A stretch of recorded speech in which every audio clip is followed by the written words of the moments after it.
What is up, everybody? Got another build to share with you. This is one that I run through the raid. It's very important. This is what they would call like the bleed build for Boomer or the overdamage build for Boomer. And it's really just a Nemesis rifle build. And I'd been working on a really badass Nemesis build that was like 16 reds. It was all reds, no blues, no yellows. I had it up to like 55 crit chance and just huge headshot and weapon damage. And it turns out that this 7 yellow build is actually better, sadly. But, you know, the crit build is still awesome, but it's only awesome when it crits. And it crits, you know, less than 60% of the time, so that's just sad. Now, here's the thing. This build is based on spotter and on the ropes, and there's a couple of different things that you need to know about it because it's used in multiple parts of the raid. The first part is against Boomer, and what you're going to want to make sure you have on Boomer is a different pair of Araldi gloves with Wicked. Wicked is 10% weapon damage to status-affected enemies, and it's really important that you have your survivalist in your subgroup, not on the other team, but in your subgroup, and he needs to apply, you know, fire to Boomer. And it's going to give you 10% extra damage from his survivalist skill tree, and you're going to get 10% extra damage. This is also multiplicative damage, so it's actually really big extra damage when you run Wicked if he's on fire. So that's really important to have. Now, the only thing this build is missing is a backpack with a red. I can't get it. I've been trying and trying and trying. I don't have it. So you might notice right away that there's not a red on this backpack. But even without a red, this build is great. It's enough to one-phase Boomer if you sync up your shots right. And it's really, really awesome. So I'm going to go over it. It's obviously the Nemesis rifle is the main thing that you need here. You can't do it without the Nemesis rifle. Next most important thing is this Sokolov Mask. I still need to get a better damage to elites roll on it, and it's only 40. I can roll this one to 45, which means I still need a better one that has, you know, better as in worse, meaning it has lower armor and lower yellow attributes so that I can roll the damage to elites higher than 45. It's a really, really important mask to have here.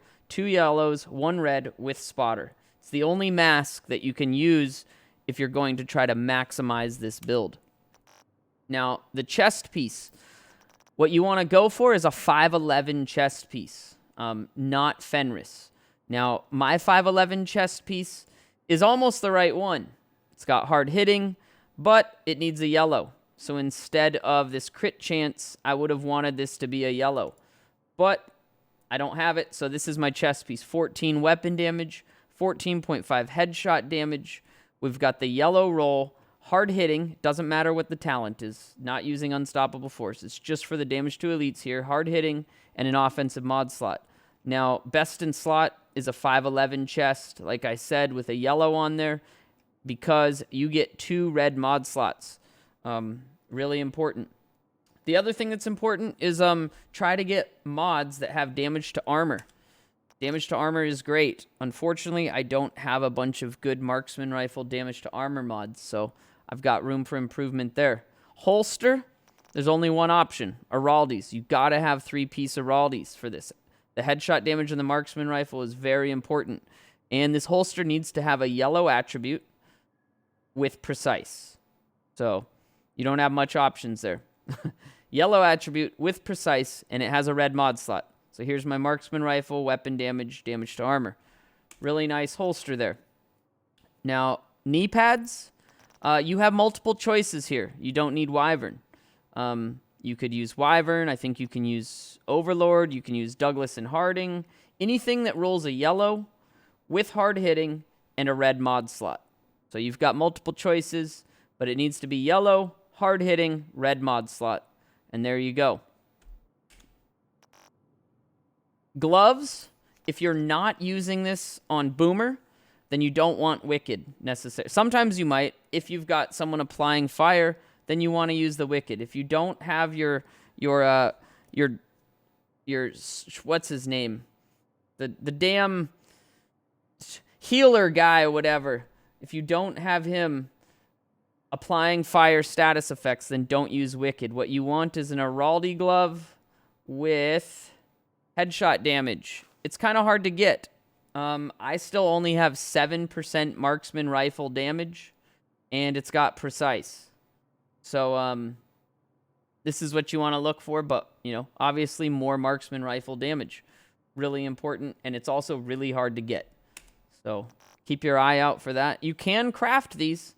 As far as I know, you can craft these, but, I'm not exactly certain. Now, backpack. This is something that you can craft 100%. You can craft these. Now, the problem is that it's very, very hard to actually get this backpack because it's impossible when you craft it to roll hard hitting. It will not ever roll hard hitting. So what you're looking for is a yellow attribute, a red. That red, you want it to be weapon damage, and you want it to be very high weapon damage. High as possible. But it needs to roll on the ropes, and it will always have the yellow mod slot if you craft it. You need to have the 2 yellows on it. You need to have the red, hard hitting, and on the ropes. If you can't get the red, it's still better to use this backpack without the red and just, you know, go with it. It's still great. It's better than the all red build that I had. And I was really sad because I worked on that all red build basically since the start of the game to get a maxed out all red sniper build. And, you know, it just made me really sad that I could put together this yellow build, and in a couple of days, it's shitting on the damage output. So keep that in mind and try to craft these. It's pretty tough to get. I almost got one today. I almost did.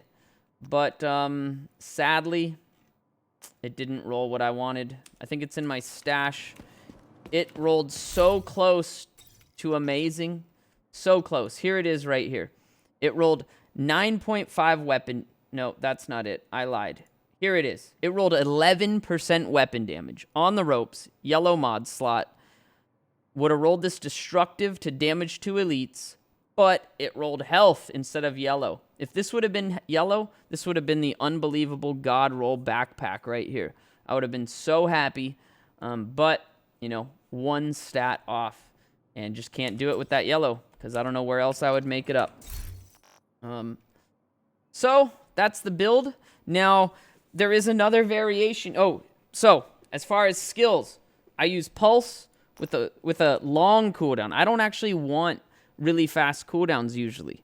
So rather than running cooldown, I keep changing my mods, but my loadouts do not change them back and forth, so I'm kind of irritated about it.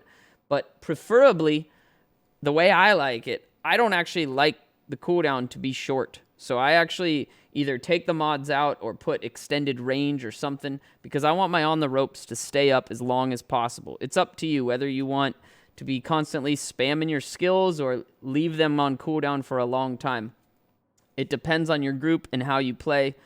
And for the Chem Launcher, I run, you know, it didn't change my mods again. I run multiple charges, so you can just spam the charges and keep that skill on cooldown for a long time. I'm not quite sure why sometimes my loadouts change my mod slots and sometimes they don't, but it's really frustrating and it really annoys me. Let's see here. Did it change it this time? Now it changed it. This time it did. So we've got a radius mod here. So it's got a really long cooldown, 36 seconds. That's what I prefer. And then we've got a Chem Launcher that I can't even look at. There we go. +4 ammo. So I can spam a bunch of those. I'd rather have my skills on cooldown all the time than have them ready to use. So keep that in mind. Another thing that's important, on the Buddy and Lucy fight, I use this build. But I switch to an SVD. I actually do my first shot with the Nemesis. I don't know if that's a good idea or not, but what I do is I charge up on Buddy, and I do my first shot to Buddy with the Nemesis while my stuff is on the ropes and everything. Then I switch to this. I use Naked as my my SVD. Naked is really nice. Headshot damage is increased by 50% while your armor is depleted. It needs to be all the way gone to get naked. The downside is it requires a scope with 8x magnification or higher. I actually use the 45 headshot damage scope, and I know some people fucking hate it, but it's not that bad when you get used to it.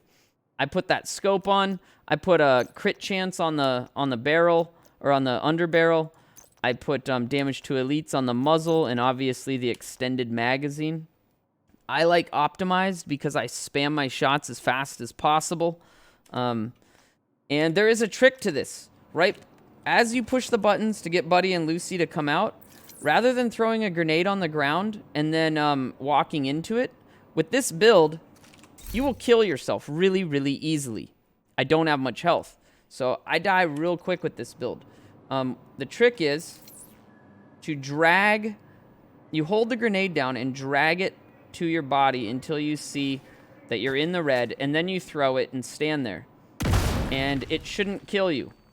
It should do just enough damage. It depends on your build. You need to find out how far into the red you need to be to deplete your armor all the way and damage your health a little bit.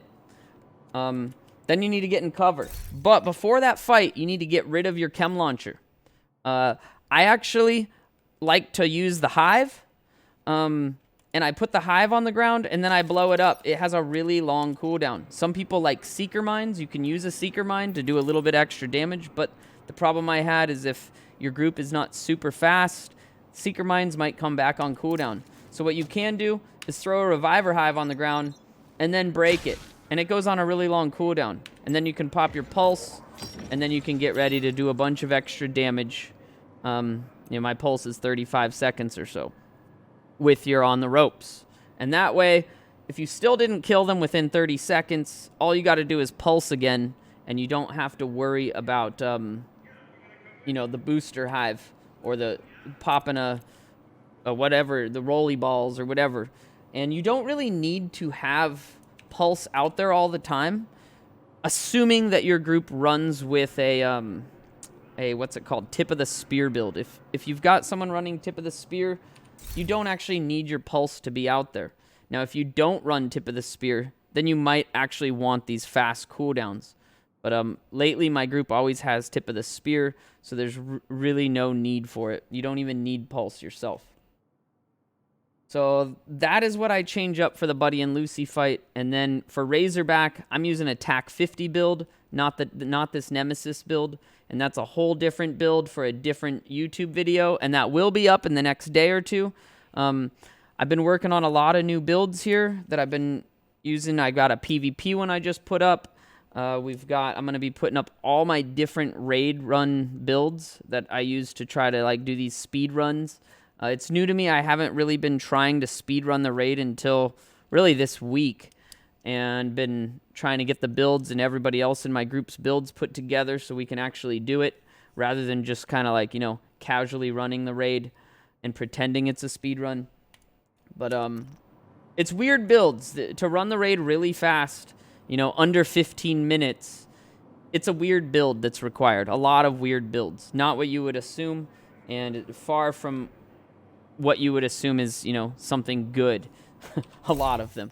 Very strange. So keep posted. Don't forget to subscribe to the YouTube channel if you haven't. I stream live, Twitch TV/Inigo Montoya. Don't forget to check me out there, and I'll see you guys around. Thanks for watching. I hope you enjoyed the video.